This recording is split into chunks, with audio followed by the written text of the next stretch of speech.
ఈనాటి మన ముఖ్య అతిథి కేంద్ర సాహిత్య అకాడమీ పురస్కార గ్రహీత అంపశయ్యన, అంటే ఆయన నవల పేరే ఇంటి పేరుగా పెట్టుకున్న వాళ్ళు అంపశయ్య నవీన్ గారు తమ ప్రసంగాన్ని ఇస్తారని ఇవ్వాల్సిందిగా కోరుతున్నాను.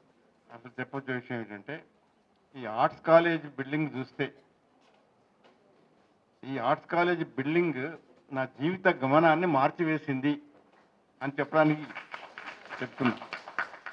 ఎందుకంటే ఒకసారి నేను బిఏ చదువుతున్న రోజుల్లో, అంటే నేను బిఏ చదవడం పెద్ద గగనం.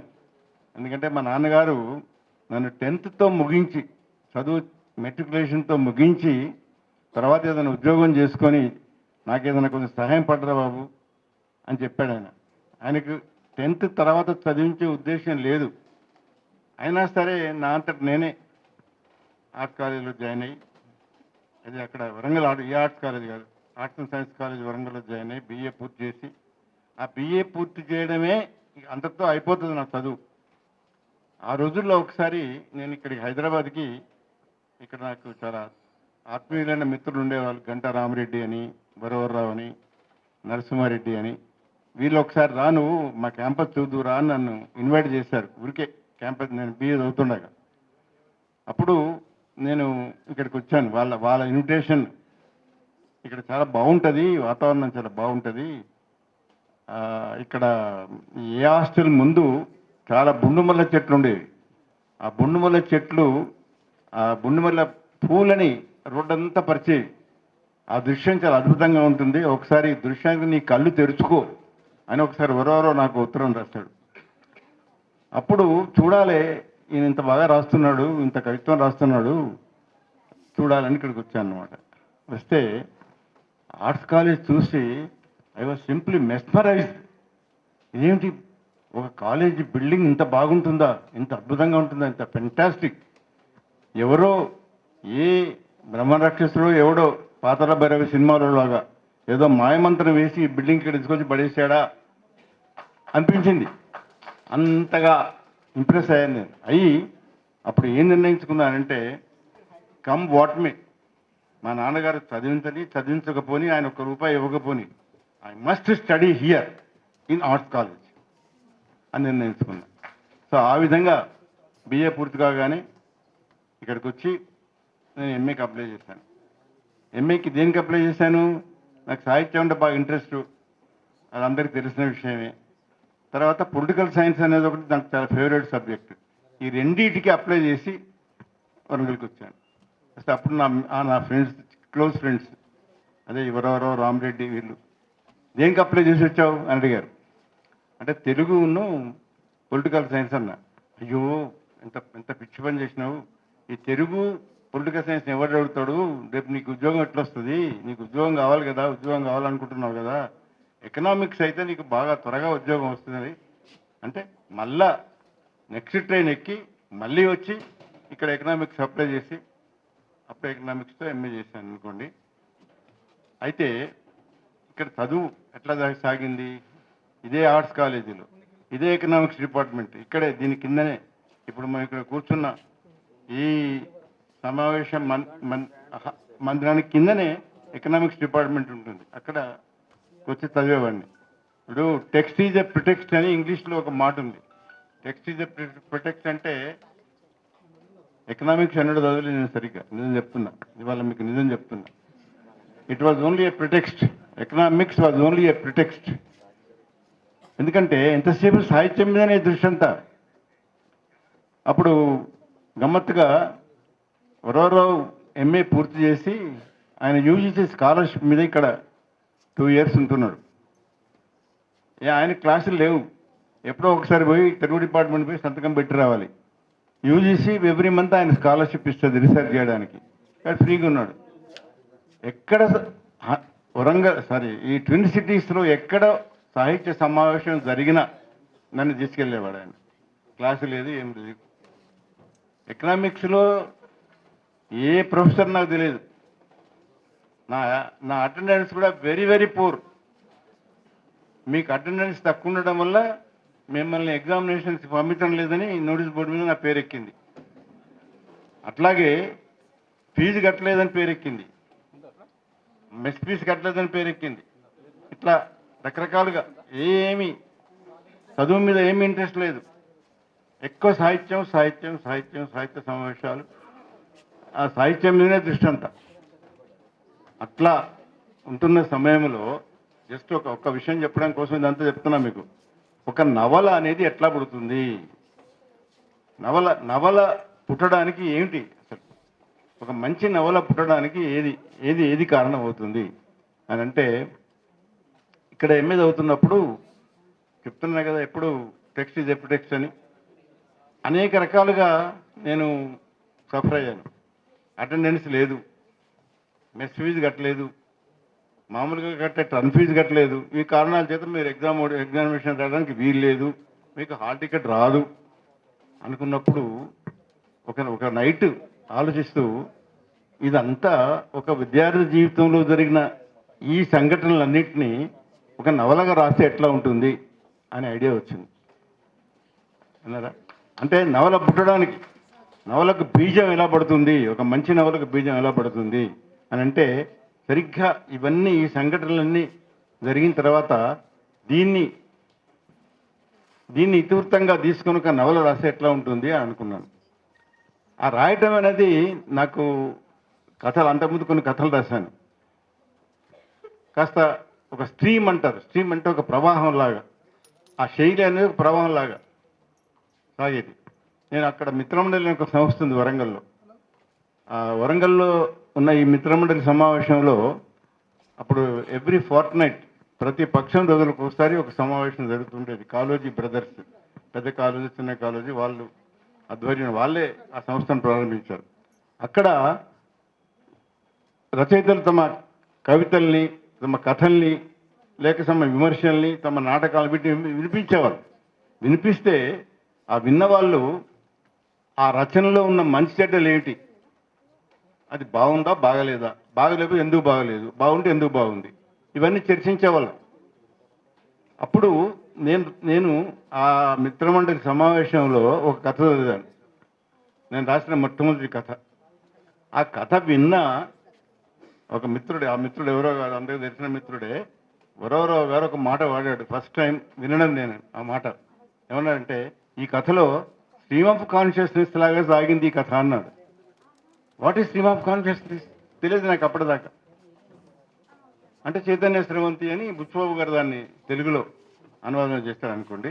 అయితే ఆయన్నే అడిగాను, ఏంటి చైతన్య స్ట్రీమ్ ఆఫ్ కాన్షియస్నెస్ ఆయన ఇంగ్లీష్ మాట వాడినవి ఏంటి, వాట్ డస్ ఇట్ మీన్ అని అడిగితే ఆయనకి ఆయన ఏదో చెప్పాడు అనుకోండి. ఆయన కూడా దాని మీద అథారిటీ కాదు, ఆయన కూడా ఏదో యథాలాపంగా అనేశాడు.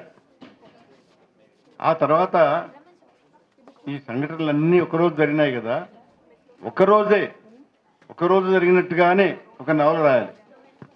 అది ఆ ప్రధాన పాత్ర మైండ్లో వచ్చే ఆలోచనలనే మనం నవల చేయాలి అని ఐడియా వచ్చిందనమాట. సో అట్లా అంపశయన నవల పుట్టింది. ఇంతకుముందు ఈ ఆర్ట్ కాలేజీ ముందర నన్ను రిసీవ్ చేసుకున్న 6 స్టూడెంట్స్, వాళ్ళు ఎంఏ చదువుతున్నారంటే అందులో ఒక 2 PhD చేస్తున్నారు. వాళ్ళు నన్ను చూడగానే, సార్ మీ నవల ఇప్పటికి మేము చదువుతున్నాం, మాదే సార్ అది, మా సమస్యలే అంటే. ఆ నవల వచ్చి ఇప్పుడు దాదాపు 60 సంవత్సరాలు అవుతున్నాయి. 60 సంవత్సరాల తర్వాత కూడా ఈనాటి యువతరం అట్లా స్పందిస్తున్నారంటే నిజంగా ఆ నవలలో ధరిస్తాం లైఫ్ అని నాకు అనిపించింది. అందుకే మొన్న మేము 50 ఏళ్ళ అంపశయ్య అని ఒక పుస్తకం వేశాం. 50 ఏళ్ళ అంపశయ్య అనే పుస్తకం ఒక సావనీయం. దాంట్లో దాదాపు ఒక 60-70 మంది రచయితలు రాశారు. ఎందుకు బాగుంది అనేది, ఎందుకు వాళ్ళల్లో పలికింది. తెలంగాణ ఎప్పుడు ఒక మాట అనేవాడు, నీ కవిత్వం నా హృదయంలో పలకడం లేదబ్బా అనేవాడు.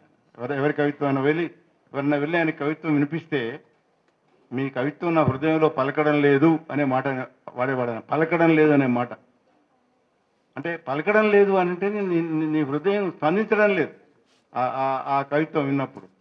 అలాగే నవల కానీ కథ కానీ ఏదైనా సరే చదివినప్పుడు విన్నప్పుడు నీకు ఒక రకమైన స్పందన కలగాలి. అట్లా ఆ స్పందన కలగడాన్నే మనం పలకడం, నా హృదయంలో పలకడం లేదు అంటాం.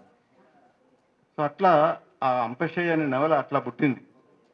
తర్వాత దానికి ఈక్వల్గా మళ్ళీ ఇంకో 2 నవలలు రాశాను.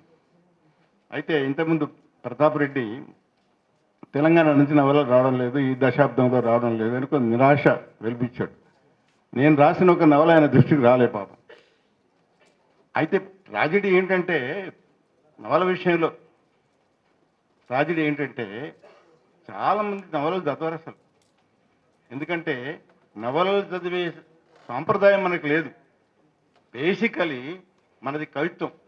కవిత్వం చాలా కాలం నుంచి కవిత్వం చాలా పాత. నవల కొత్తది, మనం ఉన్నది. అందువల్ల ఏ నవలలు కూడా చదివినా కూడా ఏదో అట్లా చదువుతాం తప్పలేదు. నేను గ్లోబలైజేషన్ మీద వచ్చిన మొట్టమొదటి నవల నేను రాసిన నవల అదేంటంటే ఏ వెలుగులకి ప్రస్థానం అని నాకు నవల పేరు. అది ఆయన దృష్టికి రాలేదు బహుశా. గ్లోబలైజేషన్ మీద వచ్చిన మొట్టమొదటి నవల ఏ వెలుగులకి ప్రస్థానం అనేది. అట్లాగే ఇంకా ఇప్పుడు ఎమర్జెన్సీ మీద ఎవరైనా నవలలు రాస్తారా తెలుగులో? చీకటి రోజుల్లో నేను రాస్తాను. చీకటి రోజుల్లో ఒక అమాయకుని తీసుకెళ్ళి ఒక పోలీస్ క్యాంపులో పెట్టి నానా హింసలు పెడతారు వాడిని. అది దాంట్లో థీమ్. తెలుగులో వచ్చిన మొట్టమొదటి ఎమర్జెన్సీ వచ్చిన మొట్టమొదటి నవల అన్నారు. సరే, ఆ విషయం అట్లా ఉండేవండి. అసలు యాక్చువల్గా నేను మాట్లాడదాం అనుకున్న సబ్జెక్ట్ ఏంటంటే ఇవాళ వై ది నావెల్ మ్యాటర్స్, అంటే నవల ఎందుకు. ఈ వై ది నావెల్ మ్యాటర్స్ అనే వ్యాసాన్ని డిహెచ్ లారెన్స్ అనే ఒక రచయిత, ఒక ఇంగ్లీష్ రచయిత, ఆయన చాలా ఇంగ్లీష్లో చాలా నవలలు, గొప్ప నవలలు రాశాడు. ఉమెన్ ఇన్ లవ్ అని అదొకటి, సన్స్ అండ్ లవర్స్ అనేది ఒకటి. ఇవన్నీ చాలా చాలా డిస్కస్ చేశారు ఈ నవలలు. ఆయన ఒక వ్యాసం, ఆ వ్యాసానికి టైటిల్ ఏంటంటే వై ది నావెల్ మ్యాటర్స్, అంటే నవల ఎందుకు ముఖ్యమైంది, నవల ఎందుకు ప్రధానమైంది అనేది. అక్కడ ఆ వ్యాసంలో ఆయన ఏమంటాడంటే, ఆయన అన్న ఒక మాట నాకు బాగా నచ్చింది. ఆయన ఏమంటాడంటే, ఆ కొటేషన్ నాకు పూర్తిగా జ్ఞాపకం లేదు కానీ కొంత జ్ఞాపకం ఉంది, మిగతా నేను చెప్తాను. ఆయన ఏమంటాడంటే, on being a novelist I consider myself superior to a poet, to A Saint, to a philosopher and A scientist. అంటే నేను నవలాకారుణ్ణి కాబట్టి నేను ఒక యోగి కంటే, అంటే ఒక సైంట్ కంటే, ఒక ఫిలాసఫర్ కంటే, ఒక సైంటిస్ట్ కంటే, ఒక కవి కంటే, వీళ్ళందరికంటే కూడా నేను గొప్పవాడిని అన్నాడు ఆయన. గొప్పవాడిని అనుకుంటాను. I consider myself superior to a poet, to a scientist, to a philosopher and a saint. ఎందుకు అనుకుంటావు అట్లా అంటే, ఆయన ఏమన్నాడు, వీళ్ళంతా కూడా గొప్పవాళ్ళే. పోయట్ గొప్పవాడే, సైంటిస్ట్ గొప్పవాడే, ఫిలాసఫర్ గొప్పవాడే, సెయింట్ గొప్పవాడే. కానీ జీవితంలోని ఒకానొక పార్శ్యాన్ని మాత్రమే వాళ్ళు సృష్టించారు. కానీ నవలాకారుడు జీవితాన్ని అన్ని కోణాల్లోంచి చూస్తాడు, అన్ని కోణాలను చిత్రిస్తాడు. నవలాకారుడి దృష్టి నుంచి తప్పించుకునే అంశం అంటూ ఏది లేదు. Because of this reason I consider my self being a novelist superior to all of these people. అంటే నవల అనేది అంత విశాలమైంది. నవల పరిధి చాలా పెద్దది. ఎంత పెద్దదంటే, మీరు ఎవరైనా చదివారో లేదో, వార్ అండ్ పీస్ లాంటి నవల 1100 పేజీలు నేను చదివానండి. ఆ నవలని రెండోసారి చదవాలన్న కోరిక కూడా నాకు ఉంది. అంత గొప్ప నవల. అట్లాంటి ఇంకా చాలా ఉన్నాయి. క్రైమ్ అండ్ పనిష్మెంట్ డోస్టోయెవ్స్కీ, అన్నా కరీనినా, అది టాల్స్టాయ్దే. ఇట్లా ఒక ఆయన ఏమన్నాడంటే, టిఎస్ ఎలియట్ అని గొప్ప కవి, ఆయన ఏమన్నాడంటే 1920-25 ప్రాంతంలో అన్న మాట, ఈ మాట ఏమన్నాడంటే, నవల ఇంకా బతకదు అన్నాడు. ఎండ్ ఆఫ్ ది నవల్, నవల అనే ప్రక్రియ ఉండదు ఇక అన్నంత పెసిమిస్టిక్గా నవల ఫ్యూచర్ని గురించి ఆయన చెప్పాడు. ఎందుకన్నాడు అన్నమాట అంటే, ఆయన ఏం చెప్పాడు, దానికి కారణం ఏం చెప్పాడంటే, గొప్ప నవలలు 19th సెంచరీలో వచ్చాయి. వార్ అండ్ పీస్ కానీ, లేక అన్నా కరీనా కానీ, క్రైమ్ అండ్ పనిష్మెంట్ కానీ, బ్రదర్స్ కర్మజోవ్ కానీ, జాన్ క్రిస్టఫీ కానీ, ఏ టేల్ ఆఫ్ టూ సిటీస్ కానీ, డేవిడ్ కాపర్ఫీల్డ్ కానీ, ఇవన్నీ కూడా గొప్ప నవలన్నీ కూడా 19th సెంచరీలోనే వచ్చాయి. 19th సెంచరీ తర్వాత 20th సెంచరీలో అంత గొప్ప నవల అంత ముఖ్యంగా వార్ అండ్ పీస్ అంత పరిధి, అంత విశాలమైన పరిధి ఉన్న నవల రాలేదు. కాబట్టి నవల వస్తుంది. కానీ ఈ ప్రూవ్ టు బి రాంగ్. అది చాలా అబ్సల్యూట్లీ రాంగ్ స్టేట్మెంట్. ఎందుకంటే ఆ తర్వాత కూడా చాలా నవలలు వచ్చాయి. నవల బతికింది. ఆయన పోతుందన్నాడు కానీ బతికింది. ఎందుకు బతికిందంటే, ఇప్పుడు నేను చెప్పిన రీజన్, ఒక మంచి నవల చదువుతున్నప్పుడు కలిగే అనుభూతి, మంచి నవల అంటున్నా ఇక్కడ నేను, ఒక మంచి నవల చదువుతున్నప్పుడు కలిగే అనుభూతి మీకు ఏ దేని వల్ల కూడా కలగదు.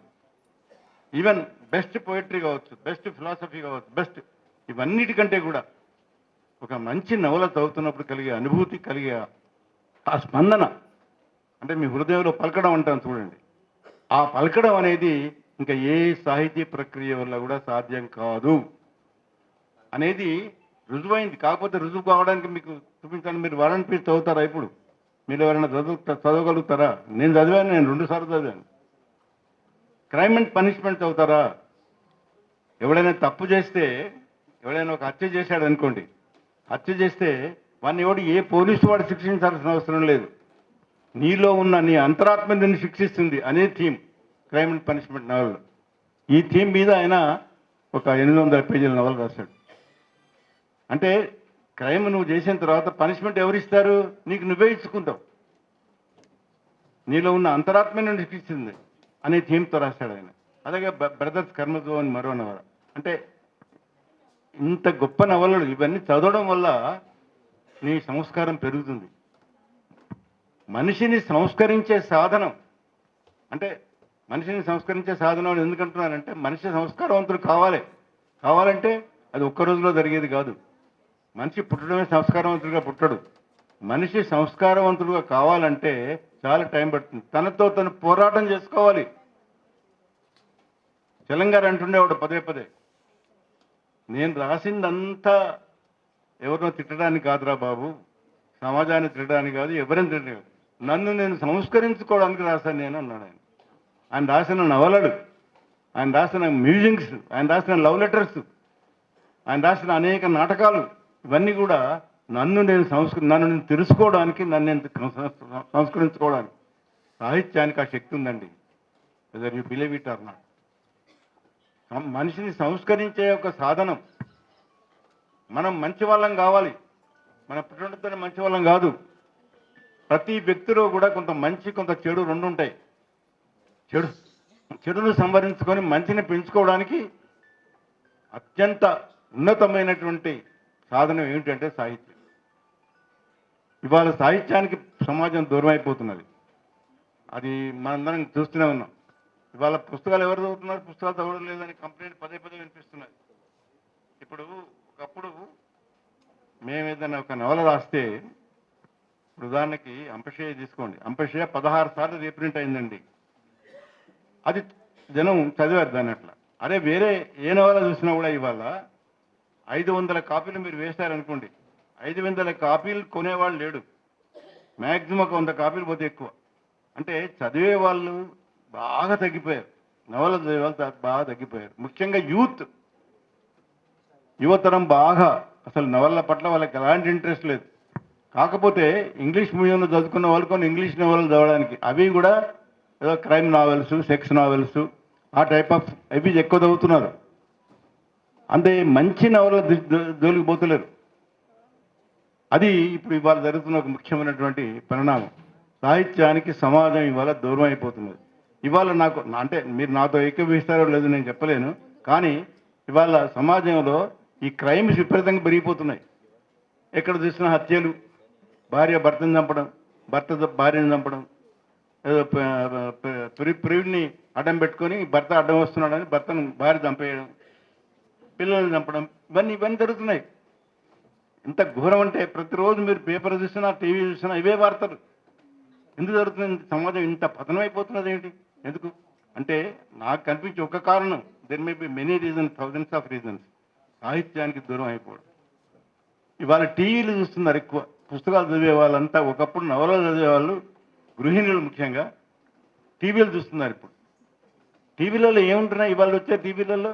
ఇవే మళ్ళీ హత్యలు, ఒకరి మీద ఒకరికి స్పైయింగ్, అత్త కోడలు పడదు, కోడలకు అత్త పడదు, భార్య భర్త పడదు, ఈ సంఘర్షణ ప్రతి ఇన్సిడెంట్ ఇవే. వీటిని చూస్తున్నాం. మనల్ని సంస్కరించడానికి తోడ్పడే మంచి సాహిత్యానికి మనం దూరం అయిపోతున్నాం. That's what is exact is happening ముఖ్యంగా. అందువల్ల ఇవాళ మీరు ఇక్కడ ఈ సాహిత్య కాంగ్రెస్ పేరుతో, చాలా కొత్తగా ఉంది ఈ పేరు, సైన్స్ కాంగ్రెస్ అని, హిస్టరీ కాంగ్రెస్ అని పెడుతుంటారు. అట్లా ఇవాళ మీరు సాహిత్య కాంగ్రెస్ అని పెట్టడం చాలా సంతోషంగా ఉంది. అయితే ఇంకొకటి నేను మీకు చెప్పాలనుకున్నది ఏంటంటే, ఒకప్పుడు కథ రాసేవాళ్ళు కానీ, కవిత్వం రాసేవాళ్ళు కానీ, నవలలు రాసేవాళ్ళు కానీ ఏ సామాజిక వర్గానికి చెందిన వాళ్ళు?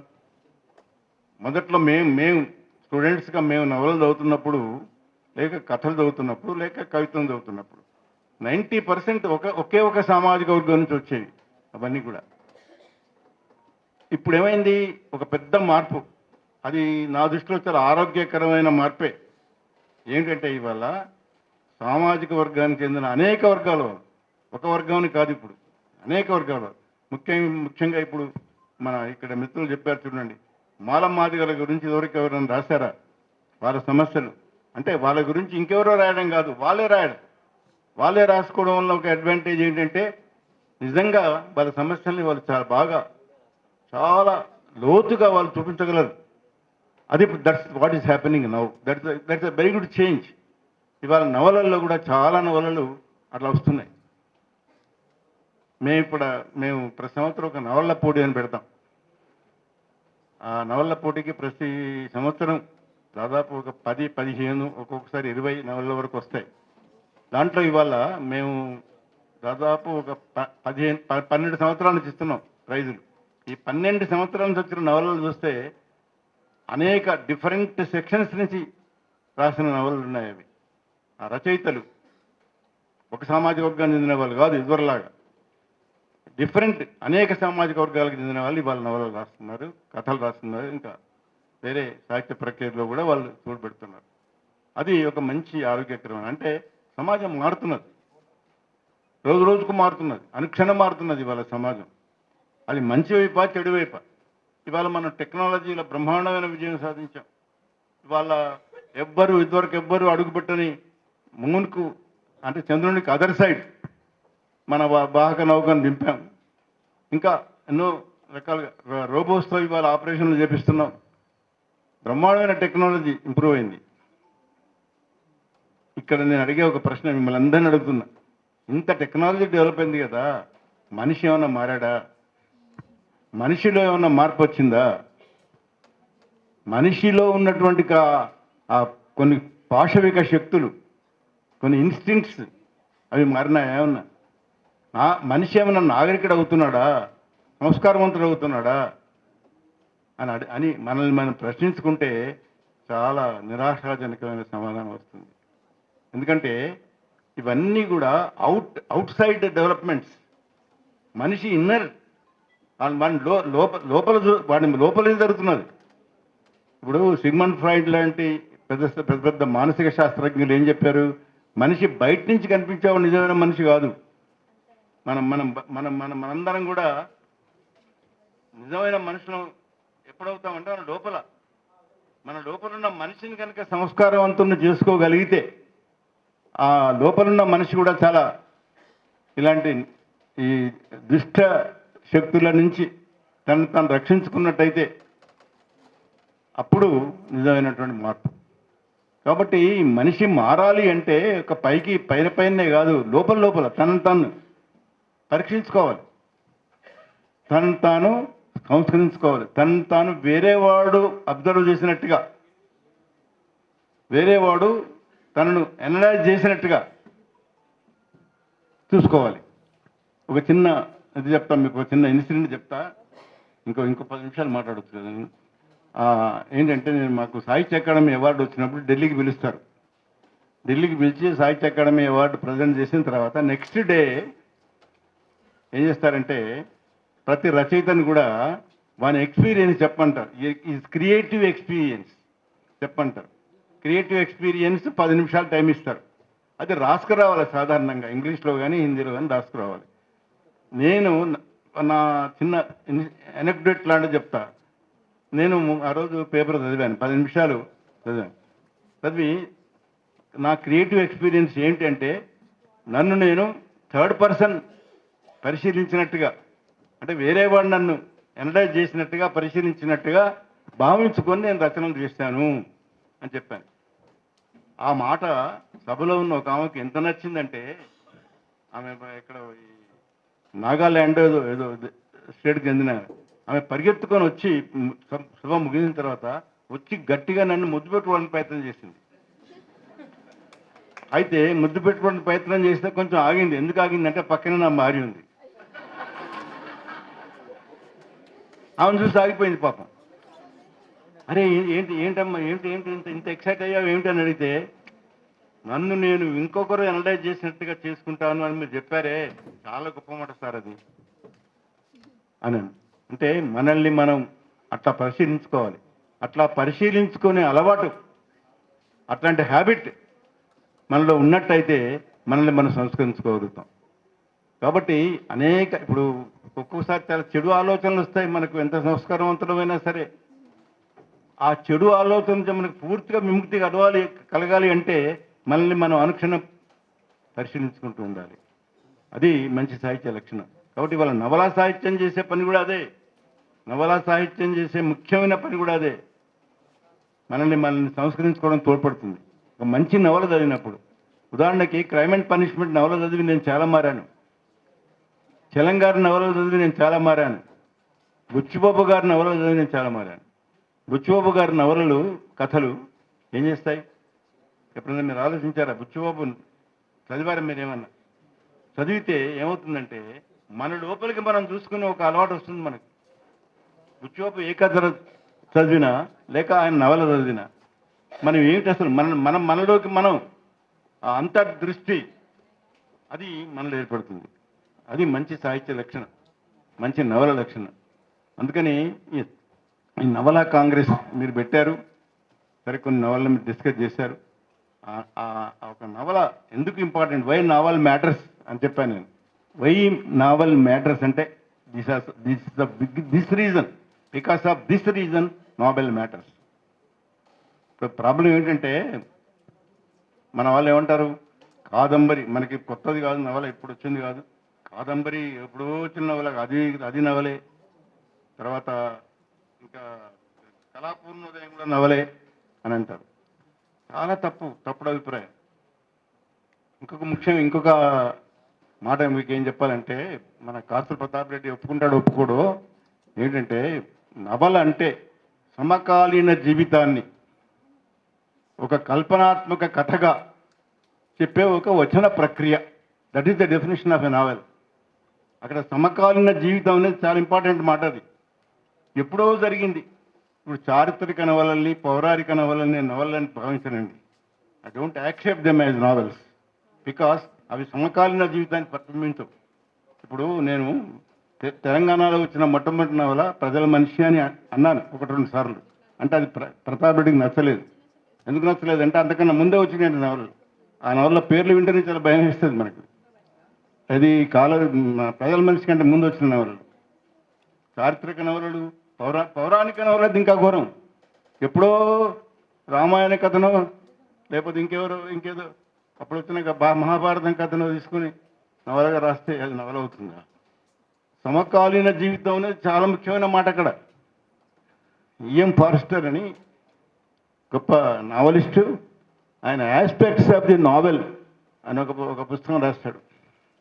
దాంట్లో ఆస్పెక్ట్స్ ఆఫ్ ది నావెల్ అనే పుస్తకంలో ఫస్ట్ స్టార్టింగ్ చాప్టర్లోనే ఆయన ఏమంటాడంటే, ఒక 2 ముగ్గురిని అడిగాడట, ఏమని, వాట్ ఈజ్ ఎ నావెల్, నవల్ అంటే ఏంటి నీ దృష్టిలో అని.